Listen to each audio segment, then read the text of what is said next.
On the GPP homepage, select the Lease Portfolio Console task within the Portfolio bucket. On the Select Lease page, click the Add New button. Enter your lease information, ensuring that mandatory fields are completed. First, create your lease code. This must be a unique code up to 16 characters. If your agency doesn't already have a naming convention in place, use the following as a guide. P for building, L for land, the last 4 digits of the building or land code, and agency acronym. This is mandatory on all lease codes, including internal codes used.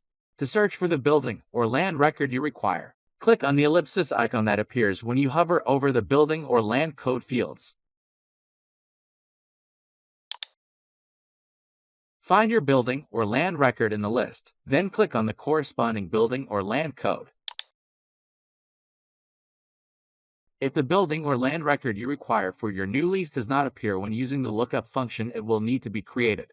To arrange this, submit a lease data record form. This can be found on our website. Each lease is required to be linked to either a building or a land record, not both. If both fields are populated, you'll receive an error message. Next, populate the lease start field with the current lease term start date.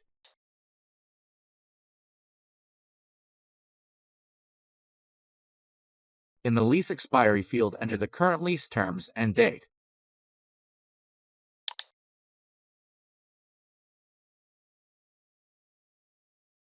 In final expiry, enter the lease's final end date.